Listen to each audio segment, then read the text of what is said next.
ભગવત ભાવ રૂપી એ ફસલ ઉગવા લાગે, પણ જો આસપાસ વાડ નહીં હોય તો આ સંસારના લોકો આવીને ખાઈ જશે, સંસારના લોકો આવીને એને ઝૂંટવી જશે. તો કે શું કરવું?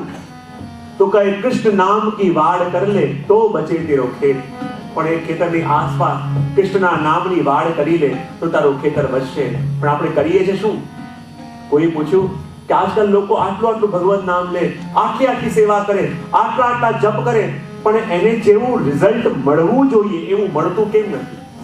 ત્યારે આચાર્ય એ જ વાત કરી, જેમ કોઈ ખેડૂત હોય એ પેલા એના ખેતરને ખેડે, ખેતર ખેડાઈ જાય, એમાં બીજ વાવે, બીજ વાવ્યા પછી એમાં પાણી નાખે, ખાતર નાખે, અને ખાતર નાખવા પછી જ્યારે છોડ મોટા થાય, ઉગે, એની રક્ષા કરવા માટે વાડ પણ બનાવે. પણ જ્યાં એની ઉપર સુંદર ફળ લાગી જાય, અને જેવા ફળ લાગ્યા અને પેલો ખેડૂત જઈને એ વાડને ખોલી દે તો શું થાય? ખેતર બચશે?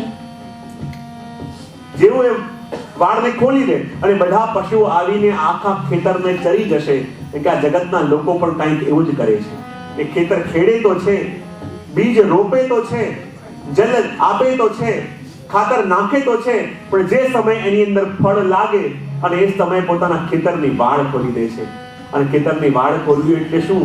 કે જ્યારે ભગવત નામ લેતા ભગવત ગુણગાન કરતા જ્યારે ઠાકોરજી આપણને કોઈક અનુભવ કરાવે અને અનુભવ પોતાના જીવનની પૂંજી ન રાખી એને પોતાની પ્રસિદ્ધિ માટે ગામમાં જો કહેવા લાગીએ, ઠાકોરજી મને આવો અનુભવ કરાયો, ઠાકોરજી મારા પર આવી કૃપા કરી, એ જો ગામમાં કહેવા જઈએ એનો મતલબ એમ કે આપણા ખેતરની વાડને ખોલી નાખી. અને જ્યાં ખેતરની વાડને ખોલી નાખી અને બધા ગામના લોકો આવીને એના ભગવત ભાવને લઈ જશે. અને એટલા માટે અહીંયા કહે કે કૃષ્ણ નામ કી વાડ કર લે તો બચે તેરો ખેત. આ કૃષ્ણના નામની વાડ જ્યારે આપણી તરફ હશે ત્યારે જ આ ખેતર બચશે. એ જ વાસુદાજી કહે છે ને કહે છે મન સુવાતન પિંજરા હો, મન સુવાતન પિંજરા હો, તાસો બાજો હે તાસાજો હે. मन सुवातन पिंजरा हो, मन सुवातन पिंजरा हो, तासो बाजो है. काल रूपी मंजार डोले, काल रूपी मंजार डोले, अब घड़ी तो है अब घड़ी तो है मन रे श्याम सो कर मन रे श्याम सो કરી હે. ખૂબ સુંદર વાત કરી. શું વાત કરી? તન સુવા, મન સુવા, તન પિંજરા. જો કેટલી સુંદર ઉપમા આપી છે. આ દેહ શું છે? બોલે પાંજરું છે. શું છે? અને એમાં રહેલું આપણું મન શું છે? બોલે પાંજરામાં રહેલું એક પોપટ જેવું છે. અને જો કેટલી સુંદર વાત કરી કે આ દેહ રૂપી પાંજરાની અંદર આપણું મન રૂપી પેલું પક્ષી બેઠેલું છે, પણ ધ્યાન રાખતા નથી આપણે. કાળ રૂપી મંજર ડોલત હે, અને આ કાળ રૂપી બિલાડી તાકમાં ને તાકમાં ફરી રહી છે આપણી આસપાસ કે ક્યાંક આ પાંજરું ખુલ્લું મને મળી જાય અને આ અંદર જઈને આના મનરૂપી પંછીને હું હરીને લઈ જાઉં. અને બન્યું પણ એવું જ છે. આપણું મનરૂપી શુક, આપણું મનરૂપી પંછી આ દેહરૂપી પાંજરાની અંદર બેઠું તો છે, પણ આ કાળ રૂપી બિલાડો બહાર આંટા મારે છે. જેમ પાંજરાની અંદર પક્ષી હોય ને બિલાડી આસપાસ ફરતી હોય ને કે જરાક મોકો મળે, આ પાંજરું ખુલ્લું મળે અને જઈને પક્ષીને મારી નાખવું. એમાં કાળ રૂપી બિલાડી ચારો તરફ દોડી રહી છે કે જ્યાં આનું દેહ રૂપી પાંજરું ખુલ્લું રહી ગયું અને અંદર જઈ આના મનરૂપી પંછીને હું હરી જાઉં. અને એટલા માટે તો કહે છે કે આ જગતની અંદર જરા પણ આપણી સાવધાની હટી અને કૃષ્ણ નામથી આપણું મન ગયું. તમે ઇન્ડિયામાં જતા હો તો ત્યાં હાઈવે પર નોટિસ લખેલી હોય કે સાવધાની હટી દુર્ઘટના ઘટી. અને એવું પણ આ ભક્તિ માર્ગમાં પણ થાય. જે ઘડીએ આપણી સાવધાની આપણા માર્ગમાંથી હટે ત્યારે આ જીવનની અંદર બધી દુર્ઘટનાઓ ઘટતી હોય છે. જે ઘડી આપણા મનમાંથી અષ્ટાક્ષર દૂર જાય, જે ઘડી આપણા મનમાંથી કૃષ્ણનો આશ્રય હટે, અને એ જ ઘડી આ જીવનની અંદર બધી વિપત્તિઓ આવતી હોય છે. પેલા વિષ્ણુનો પ્રસંગ છે કે જેના દ્વારા કોઈ સર્પ મરી ગયો હતો, નાગને મારી નાખ્યો હતો, અને પેલી નાગણ એના નાગનો વેર લેવા માટે કેટલા વર્ષો સુધી એની પાછળ જાય કે મને મોકો મળે અને આને હું ખાઈ જાઉં, મને મોકો મળે આને હું ડસી લઉં. પણ આચાર્યને કહ્યું હતું કે જો જ્યાં પણ જાય તારા મુખમાં અષ્ટાક્ષર મંત્રનું સ્મરણ રાખજે, કારણ કે અષ્ટાક્ષર મંત્ર એ અમૃત છે, અને જે વ્યક્તિએ અમૃતનું પાન કરેલું હોય એને સર્પ ક્યારે પણ ડસી ન શકે, સર્પ એને ક્યારે પણ મારી ન શકે. અને આ વૈષ્ણવ નિરંતર અષ્ટાક્ષરનું સ્મરણ કરતા, અને આ કાળરૂપી સર્પ એની પાછળ ફરતું, પણ મુખમાં અષ્ટાક્ષર છે, મુખમાં અમૃત છે, તો આને ડંક ના મારી શકે. પણ એકવાર થયું એવું, ક્યાંક જતા હતા અને કોઈ લૌકિક વ્યક્તિ મળ્યા, અને એને લૌકિક પ્રશ્ન એને કર્યો, ને જ્યાં લૌકિક પ્રશ્નનો ઉત્તર આપવા માટે 2 ઘડી માટે ભગવત નામ છોડ્યું અને લૌકિક વાત કરવા ગયા, અને મોરો અને પેલા સર્પે આવીને ડસી લીધો, અને ત્યાં જ એની મૃત્યુ પણ થઈ ગઈ. જીવનમાં આપણી સાથે પણ એવું જ થાય છે. આ કાળરૂપી સર્પ આપણી પાછળ જ હોય છે, પણ આપણા મુખમાં રહેલું ભગવત નામ રૂપી અમૃત, આપણા મુખમાં રહેલું પ્રભુનું સ્મરણ રૂપી અમૃત, અને એને કારણે આ કાળરૂપી સર્પ ડસી ન શકે. એટલા માટે તો આગળ કહે છે, વિષય વિષરસ છાડ દે, વિષય વિષરસ છાડ દે, ઉત્તર શાયર સે, ઉત્તર શાયર સે,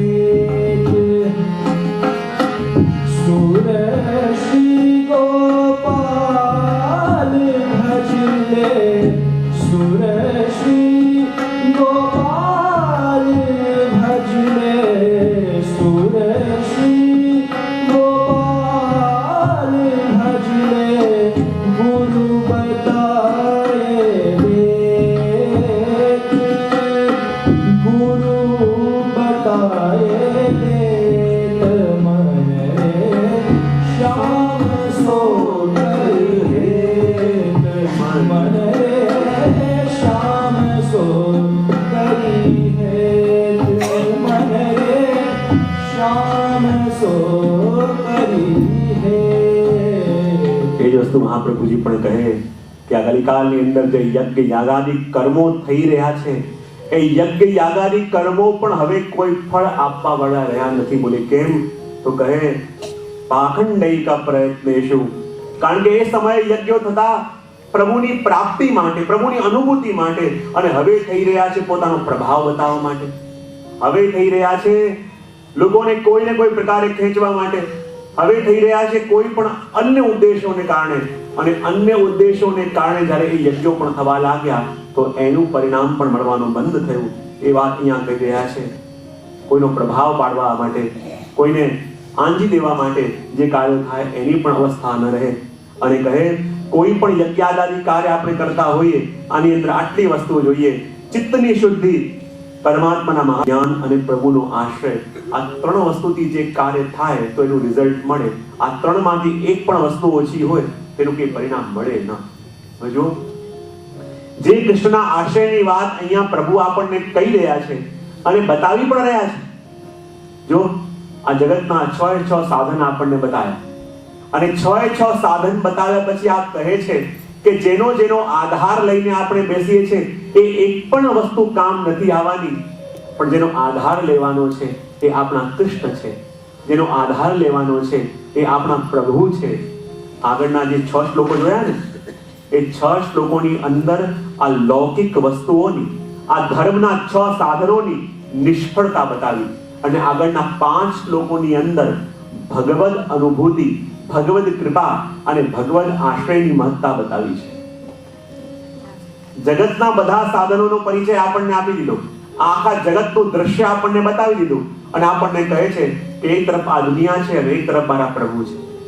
આ દુનિયાના બધા સાધનોનો પરિચય તમને કરાવી દીધો, હવે મારા પ્રભુના સ્વભાવનો, અને એમના પ્રભાવનો પરિચય આપું છું. પછી તમે નક્કી કરો કે તમારે કયા માર્ગે જવું છે.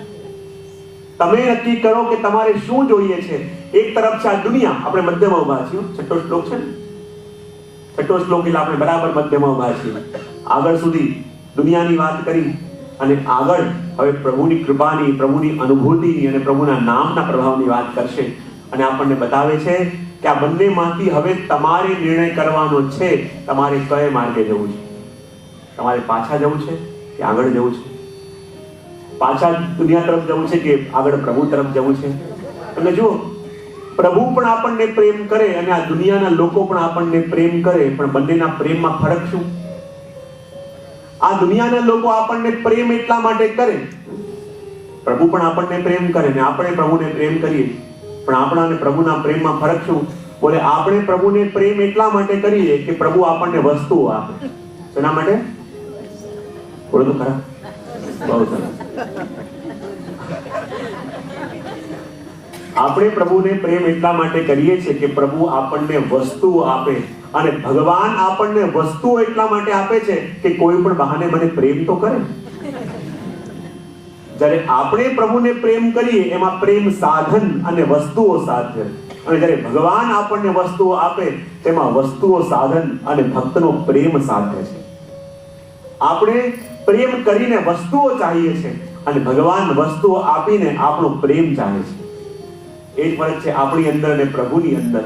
એ જ ફરક છે આપણા પ્રેમમાં અને પ્રભુના પ્રેમમાં.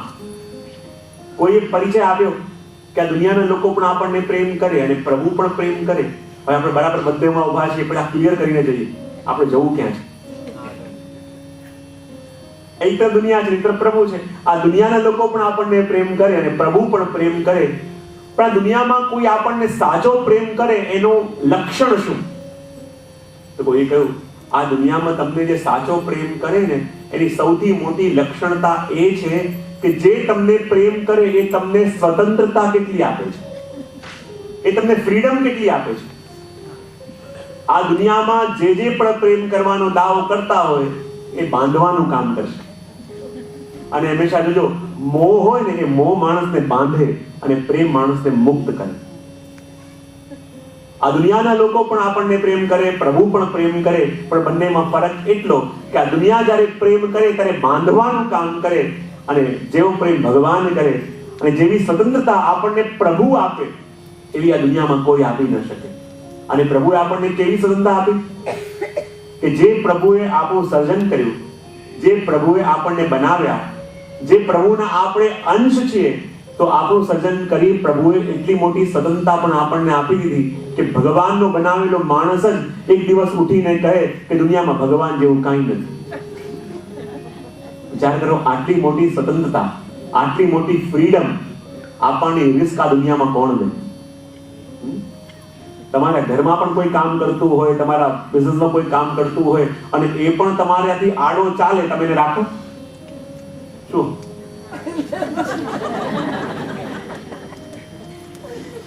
તમારા ઘરમાં કોઈ કામ કરતું હોય, તમારા બિઝનેસમાં કોઈ હાથ કરતું હોય અને હંમેશા તમે કહો કઈ કરે ઊંધું, પર જરાય ભરોસો ન કરે, તમારા ઉપર એ જરાય વિશ્વાસ ન હોય અને જરા પણ એને કઈ જરૂરત હોય તો આખા ગામમાં ભટકતો ફરે, તમને ગમે એવો સેવક? હા, કેમ જવાબ નથી આવતો? એવો સેવક તમે રાખો કે જે તમારા પર જરાય ભરોસો ન કરતો હોય, તમારા પર આટલો એમ વિશ્વાસ એને ન હોય, જ્યારે પણ જરૂર હોય તો તમને ન કે આખા ગામમાં ફરવા જાય, ચાહે તમે કેટલાય મોટા શેઠ હો પણ તમારી પાસે ન માંગે, બીજા પાસે માંગવા જાય અને માંગી લઈને આવે, તો એવો સેવક તમે રાખો કે ન રાખો? હા, કેમ બહાર નથી થતું? આપણી પાસે એવો એક સેવક હોય તો પણ આપણે રાખવા તૈયાર નથી, પણ આપણા પ્રભુ પાસે તો બધા આવા સેવક છે.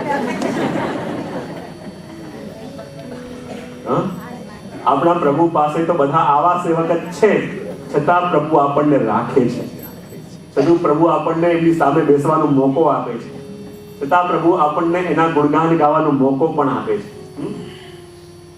આવો સેવક આપણી પાસે હોય તો આપણે સહન ન કરીએ, પણ પ્રભુ કેવા કૃપાળુ છે કે આપણામાં પેલા સેવકમાં ફરક નથી. જરાક લૌકિક વિપત્તિ આવે ને મન ઉદ્વિગ્ન થાય, શાના માટે? કારણ કે ભરોસો નથી એના પર.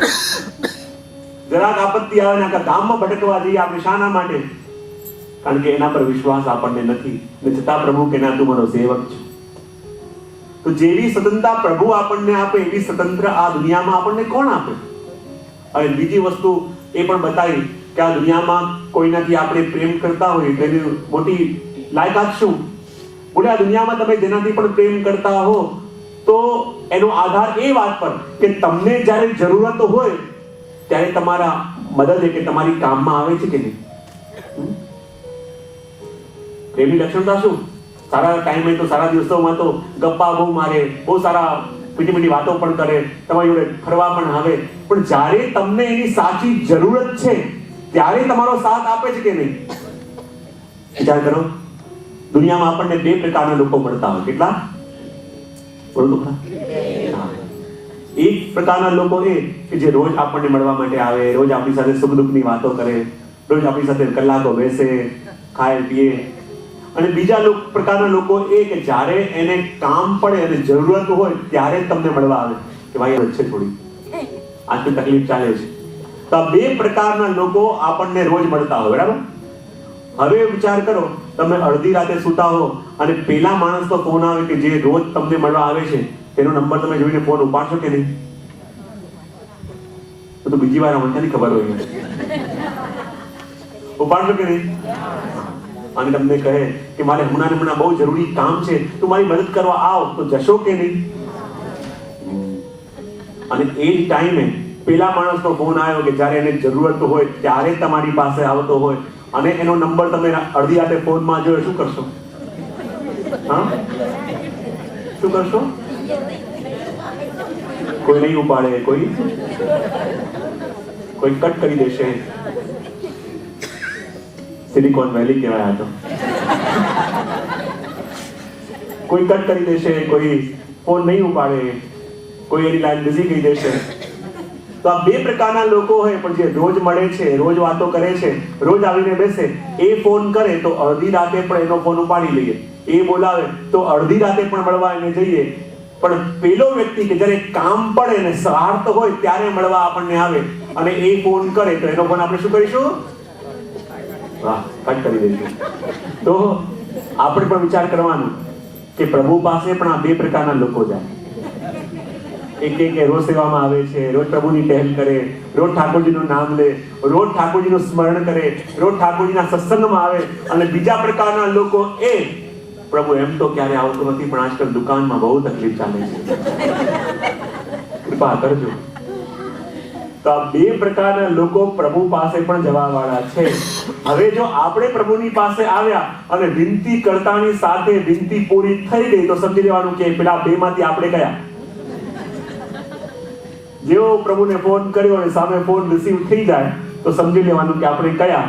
અને વારે વારે પ્રભુને વિનંતી કરીએ છીએ, વારે વારે ફોન કરીએ છીએ અને સામેથી ક્યારેક તો લાઈન બિઝી આવે છે, ક્યારેક ફોન કટ થઈ જાય છે, ક્યારેક ફોન ઉપડતો નથી, તો સમજી લેવાનું કે આપણે કઈ કેટેગરીના છે?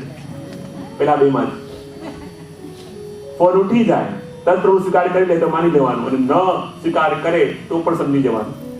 માટે આની અંદર બતાવી રહ્યા છે કે નાના અવાજ વિનષ્ટેષુ સર્વ કર્મ વતારેષુ પાખંડૈક પ્રયત્નેષુ કૃષ્ણ એવ.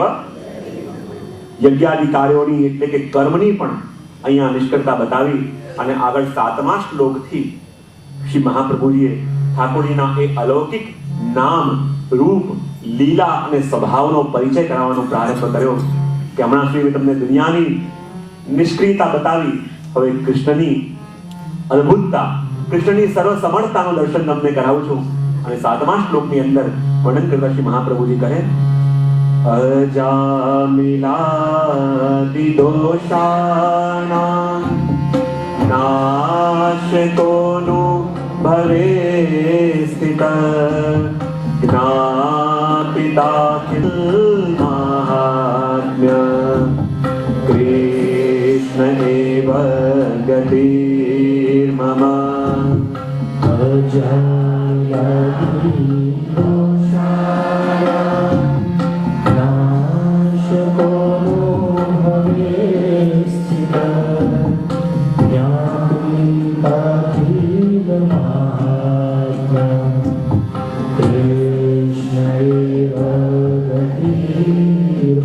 સાથે અજામિલાદિદોષાણામ નાશકોનો ભવે સ્થિતા જ્ઞાપિતા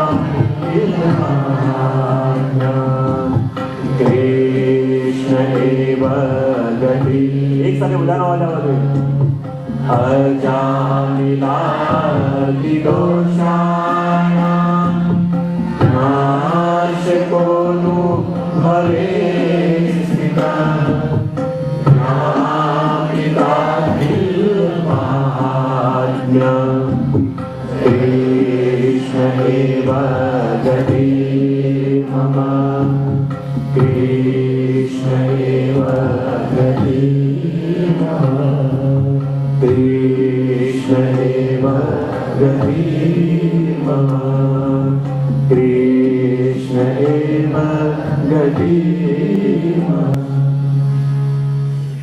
સાતમા શ્લોકની અંદર શ્રી મહાપ્રભુજીએ કૃષ્ણના નામનો પ્રભાવ અને એના પ્રભાવની વાત કરતા કહ્યું અજામિલાદિ દોષાણામ નાશકોનું ભવે સ્થિતા જ્ઞાપિતા અખિલ માહાત્મ્ય કૃષ્ણ એવ ગતિર્મમ. જો એક તરફ આ આખું જગત છે, તમે જગતના 6 સાધન કરવા જશો તો એમાંનું એક પણ સાધન કામમાં નહીં આવે. પણ મારા કૃષ્ણ એવા છે કે જેનું નામ, જેનું રૂપ, જેની લીલા અને જેનું ધામ, આમાંથી એક પણ વસ્તુનું સ્મરણ કરશો તો એની અંદર એ સામર્થ્ય છે કે તમારા બધા અલૌકિક મનોરથ એ પૂરા કરી શકે. અને કૃષ્ણના નામનો પ્રભાવ બતાવવા માટે શ્રી મહાપ્રભુજી આ શ્લોકમાં એક દૃષ્ટાંત આપ્યું. બોલે કોનું દૃષ્ટાંત આપ્યું? તો કહે અજામિલનું, અજામિલાદિ દોષાણામ. અજામિલનો પ્રસંગ આવે ને, ધર્મનિષ્ઠ હતો, સત્યનિષ્ઠ હતો, પણ એકવાર શું થયું, ચાલતો ચાલતો વનમાંથી જતો હતો અને જોયું કે કોઈ યુવાન કોઈ સુધારણી સાથે વિહાર કરી રહ્યો છે અને એને વિહાર કરતો જોઈ એના મનમાં પણ એ વિહારની કામના જાગી. પેલી સ્ત્રીને પસંદ કરવા માટે પોતાના પત્ની અને બાળકોને ઘરમાંથી કાઢી મૂક્યા. જેટલી પણ સંપત્તિ હતી એ બધી સંપત્તિ લઈને પેલી સુધારણીને આપી અને એને પોતાના ઘરમાં રાખી લીધી. ગામના લોકોએ પણ એનો તિરસ્કાર કર્યો, બહિષ્કાર કર્યો અને ગામની બહાર જઈને એ અજામિલ રહેવા લાગ્યો. હવે જો પ્રભુ જ્યારે કોઈની ઉપર કૃપા કરવાનો વિચાર કરે ને ત્યારે એને જેને કે એને પ્રકારને કોઈ સંતની શરણમાં મોકલી દે. થયું પણ એવું, એ ગામમાં કેટલાક સંતો આવ્યા, ચાતુર્માસ કરવા આવ્યા હતા. ગામના લોકોએ કહ્યું કે અરે અમારી ઈચ્છા છે કે અમે બધા ભેગા મળી આપને પ્રસાદ લેવડાવીએ. પણ સંત કહે જો મારો એવો નિયમ છે કે કોઈ એક વ્યક્તિ અમને બધાને પ્રસાદ લેવડાવશે તો અમે લઈએ. સરપંચ વારે વારે કહેવા લાગ્યા અમે બધા ભેગા મળીને લેવાય કે શું આ પરિવાર? ના, અમારો નિયમ છે કોઈ એક વ્યક્તિ મળીને લેવડાવ તો અમે લઈએ. સરપંચને પણ ગુસ્સો આવી ગયો કે વારે વારે સમજાવીએ છીએ, વારે વારે વિનંતી કરીએ છીએ પણ આ સમજતા નથી, આમને બરાબર કંઈક સબક શીખવાડવો પડશે. કે અમારા ગામમાં તો કોઈ એવું નથી કે જે એકલો આપને પ્રસાદ લેવડાવે, પણ હા આ ગામની બહાર એક બહુ પવિત્ર, બહુ જ એક બ્રહ્મનિષ્ઠ બ્રાહ્મણ અજામિલ રહે છે, એવું કરો એને ઘેર જાઓ, એકલો આપને પ્રસાદ લેવડાવશે. એ સરપંચ કહેવા લાગ્યા આ મારું તો અન્ન ન લીધું, પણ જ્યારે પેલા દુષ્ટને ઘેર જઈને અન્ન લેશે પછી અમે એને પૂછીશું કે આ મારું ન લીધું પણ એને ઘેર જઈને લીધું. બધા સંતો ચાલતા ચાલતા ગામને પાદરે આવ્યા અને ત્યાં અજામિલના ઘરમાં જઈને દ્વાર ખખડાવ્યું. અજામિલ કહે મારા ઘરમાં સંતો ક્યાં?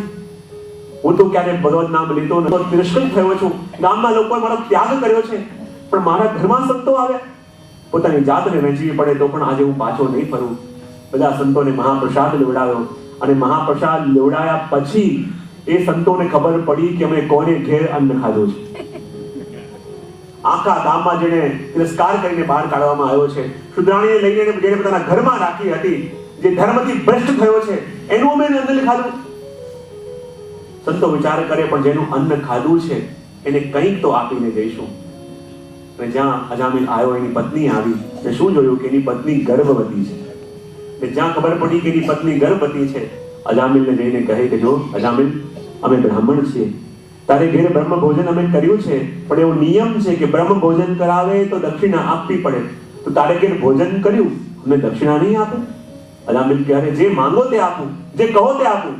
કે અમારે દક્ષિણામાં બીજું કાંઈ જોઈતું નથી, ખાલી એટલી દક્ષિણા આપ કે હવે તારે જે સંતાન થશે તો એનું નામ નારાયણ રાખીશ. વિચાર આવ્યો, મારા પુત્રનું નામ નારાયણ રાખવાનું હોય તો મને શું આપત્તિ હોય? અને ખરેખર સંતોના આશીર્વાદ રૂપ એના ઘરમાં પુત્ર જ થયો અને એનું નામ સંતોએ કહ્યું એમ નારાયણ રાખવામાં આવ્યું. ધીમે ધીમે સમય વ્યતીત થયો. જ્યારે અજામિલ 88 વર્ષનો થયો અને યમદૂત એને લેવા માટે આવ્યા. જ્યારે યમદૂત લેવા માટે આવ્યા, એ ભયંકર આકૃતિઓને જોઈને ડરવા લાગ્યો, ભયભીત થયો.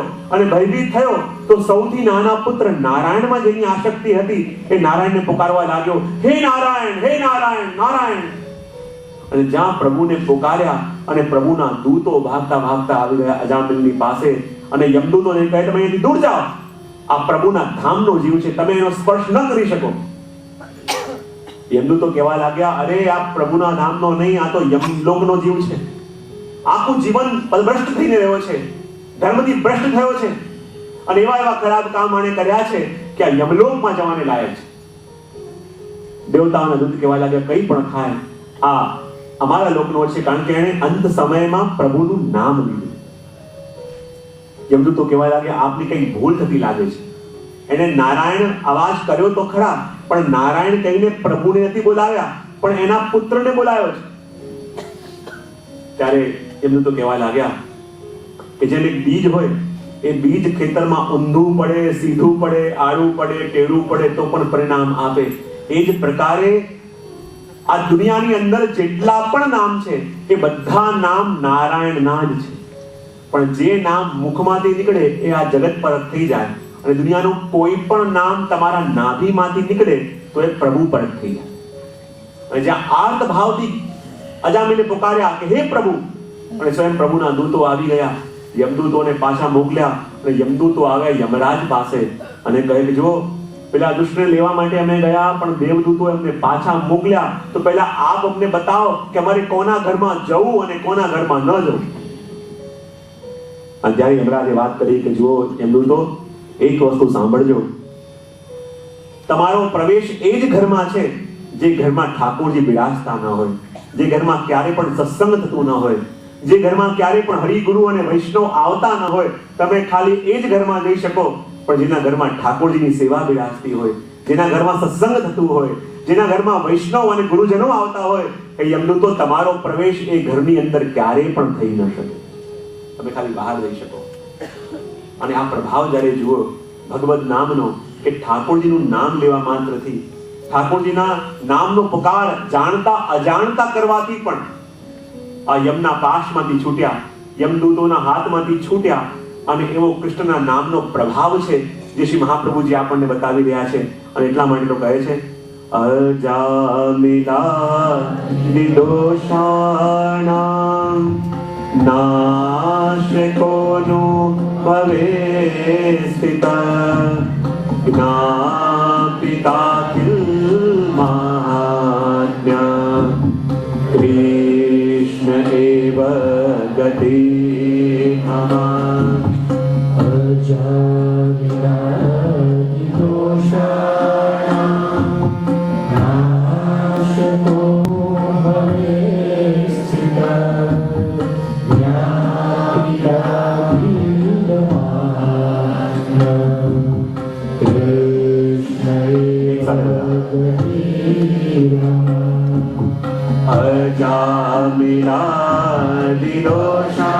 અજામિલાદિદોષાણામ નાશકોનો ભવે સ્થિતા જ્ઞાપિતાખિલ મહાત્મ્ય કૃષ્ણ એવ ગતિ મમ. એક સાથે બધા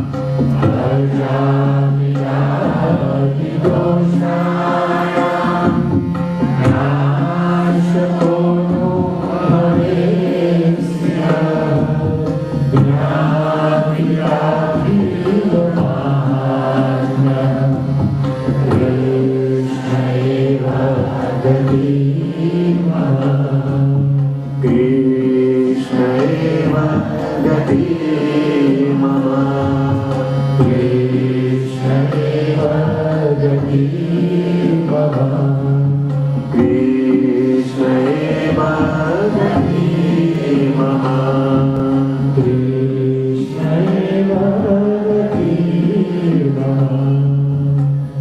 પ્રભુના નામનો પ્રભાવ બતાવવા માટે અને અજામિલ આખ્યાનનું દ્રષ્ટાંત આપ્યું. કારણ કે અજામિલનું આખ્યાન ભાગવતમાં કયા સ્કંદમાં છે?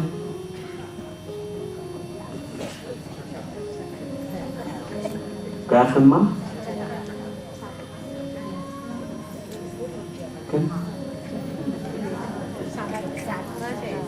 કોણે કોણે ભાગવતની કથા સાંભળી છે અહીંયા? લગભગ બધા. અજામિલનું આખ્યાન કયા સ્કંદમાં આવે? છઠ્ઠા સ્કંદમાં. એટલે છઠ્ઠો સ્કંદ એટલે કઈ લીલા? પુષ્ટિ લીલા. એ છઠ્ઠા સ્કંદનું નામ શું છે? પોષણમ તદ અનુગ્રહ. પોષણ લીલા. અને એ જ લીલાના ઉપરથી શ્રી મહાપ્રભુજીએ પોતાના માર્ગનું નામ પુષ્ટિ માર્ગ રાખ્યું. પુષ્ટિ એટલે શું? પુષ્ટિ એટલે કૃપા. અને કૃપા કોને કહેવાય? કે જેમાં ઠાકોરજી પોતાના ભક્ત માટે પોતે સ્થાપિત કરેલા સિદ્ધાંતોને પણ બદલી દે. ભગવાને પોતે સ્થાપિત કરેલા રૂલ્સ જ્યારે ભગવાન ભક્તો માટે થઈને જ્યારે તોડી દે ત્યારે માનો કે આ પ્રભુની અહેતુકી પુષ્ટિ લીલા છે. અને અજામિલ જેવો અધમ, અજામિલ જેવો જીવ કે જે પતિત થયો હતો પણ ભગવાનના નામ લેવા માત્રથી એ જીવ તરી ગયો. અને પ્રભુએ એવી કૃપા કરી કે જે યમલોકનો ભાગી હતો અને ભગવાને જે ઉપદેશ આપેલા છે ગીતામાં કર્મના સિદ્ધાંત પ્રમાણે જે યમલોકમાં જવાનો હતો પણ ભગવાને પોતાના નિયમો બદલી અને એને બચાવી લીધો, એની રક્ષા કરી. કારણ કે ભગવત નામનો એક પ્રભાવ છે. અને ભગવદ ગીતાકાર પણ કહે ને કે કર્મને બદલવા માટે, ભાગ્યને બદલવા માટેનો આધાર ભગવત નામ ઉપર છે. હમણાં ડેટ્રોઇટમાં હું વાત કરતો હતો, જ્યારે કર્મની વાત આવી, કર્મના સિદ્ધાંતની વાત આવી, તો કેટલા પ્રકારના કર્મો આપણે ત્યાં બતાવ્યા છે? સંચિત, પ્રારબ્ધ અને ક્રિયમાણ. કયા કયા? સંચિત, પ્રારબ્ધ અને ક્રિયમાણ. ક્રિયમાણ કોને કહેવાય? તમે નાના મોટા જે પણ કાર્ય કરો એને શું કહેવાય? ક્રિયમાણ. અને ક્રિયમાણ એટલે શું? તમે જે પણ કર્મ કરો અને કર્મ કરીને જે નાના કર્મ કર્યા એનું પરિણામ તમને તરત મળે, અને મોટા પાપ અને પુણ્ય જે કર્યા એ તમારા નામે સ્ટોર થયા. નાના કર્મ તમે જે કર્યા, ચાહે જલ પીધું તો એનું પરિણામ શું મળ્યું? તરસ મટી ગઈ. ભોજન કર્યું એનું રિઝલ્ટ શું? ભૂખ મટી ગઈ. બરાબર? તરત ફળ મળ્યું. પણ જે મોટા પાપ કે પુણ્ય કર્યા એ તમારા નામે સ્ટોર થયા. અને જ્યારે આ દેહ આપણો પડી જાય, આ જીવન પૂરું થાય, તો આપણા જે સ્ટોર થયેલા કર્મો હોય ને એ સ્ટોર થયેલા કર્મોને શું કહેવાય? સંચિત કર્મ. શું કહેવાય? અને સંચિત કર્મોને આધારે માણસને નવું જીવન મળે અને એ સંચિત કર્મ ભોગવવા માટે આપણે જીવન લેવું પડે, માટે એને કહેવાય પ્રારબ્ધ. શું કહેવાય? બધી આ દુનિયામાં જોતા એક માણસ હંમેશા ખોટું કરે જાય, પણ એ બહુ જલસા કરતો હોય. અને એક તરફ માણસ બહુ ઘસાય, બહુ મહેનત કરે, બહુ નીતિથી જીવન જીવે, પણ દુનિયાભરની બધી વિપત્તિઓ એને માથે પડતી હોય. ત્યારે મનમાં પ્રશ્ન